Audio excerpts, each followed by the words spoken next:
नमस्कार विद्यार्थियों, मैं डॉक्टर ओम प्रकाश बैरवा, सहायक आचार्य संस्कृत, राजकीय स्नातकोत्तर महाविद्यालय झालावाड़। आज हम श्रीमद् भगवद गीता के द्वितीय अध्याय का अध्ययन करेंगे। श्री कृष्ण भगवान अर्जुन से आत्मा के बारे में वर्णन करते हुए कहते हैं कि आत्मा अमर है तथा शरीर नश्वर है। इस नश्वर शरीर के विषय में भी चिंता नहीं करनी चाहिए। अव्यक्तादीनि भूतानि व्यक्त मध्यानि भारत अव्यक्त निधनान्येव तत्र का परिदेविना।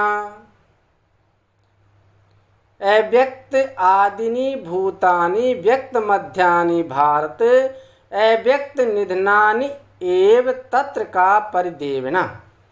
भारत, हे भरतवंशी अर्जुन, भरतवंश में उत्पन्न होने वाले अर्जुन, भूतानि अव्यक्त आदिनि, केवल गुरु द्रोणाचार्य और भीष्म पिता ही नहीं जिनके बारे में तुम्हें ज्यादा चिंता हो रही है, केवल वे ही नहीं अपितु भूतानि समस्त प्राणी आदिनि जन्म से पूर्व अव्यक्त है, बिना शरीरधारी होते हैं। अव्यक्त निधनानि एव, और एव यानी निश्चय ही, निधनानि अव्यक्त है, निधन हो जाने पर, मृत्यु हो जाने पर अव्यक्त है, बिना शरीरधारी हो जाते हैं। व्यक्त मध्यानि, मध्यानि यानी बीच में ही, व्यक्त यानी प्रकट साफ, केवल बीच में ही शरीरधारी प्रतीत होते हैं।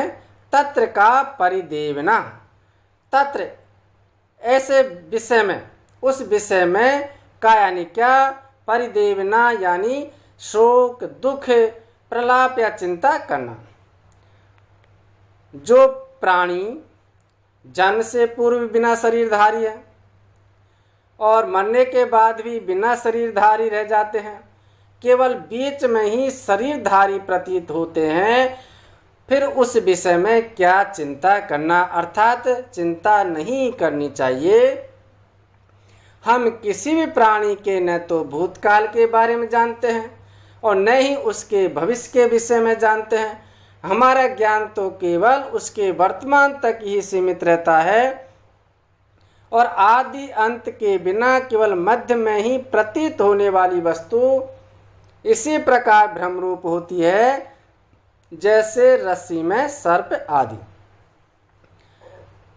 प्रस्तुत श्लोक में भगवान ने ये दिखाया है कि जैसे स्वप्न की सृष्टि स्वप्न काल से पहले या पीछे नहीं है, केवल स्वप्न काल में ही मनुष्य का उसके साथ संबंध सा प्रतीत होता है, उसी प्रकार जिन शरीरों के साथ केवल बीच की अवस्था में ही संबंध होता है, नित्य संबंध नहीं है, उसके लिए क्या शोक करना है, अर्थात शोक नहीं करना चाहिए।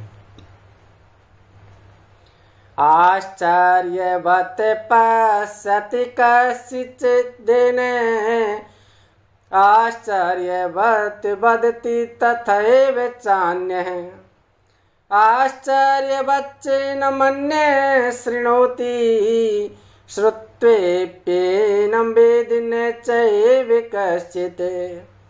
आश्चर्यवत् पश्यति कश्चित् एनम् आश्चर्यवत् वदति तथा एव च अन्य आश्चर्यवत् च एनम् अन्यः शृणोति श्रुत्वा अपि एनं वेद न चैव कश्चित्।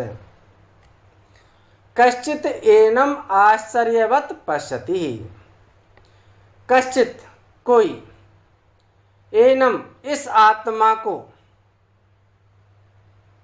आश्चर्यवत् पश्यति, आश्चर्यवत् यानी आश्चर्य से युक्त, पश्यति यानी देखता है। कोई महापुरुष या तत्ववेत्ता इस आत्मा को आश्चर्य के समान देखता है तथा एव अन्य आश्चर्यवत् वदति, और वैसे ही कोई दूसरा ज्ञानी आश्चर्यवत आश्चर्य के समान वदति यानी कथन करता या कहता है। च और अन्य दूसरा तत्ववेता ज्ञानी है, महापुरुष है वह एनम इस आत्मा को आश्चर्यवत शृणोति, आश्चर्य युक्त होकर के शृणोति यानी सुनता है। और कश्चित एनम श्रुत्वा अपि न वेद एव है।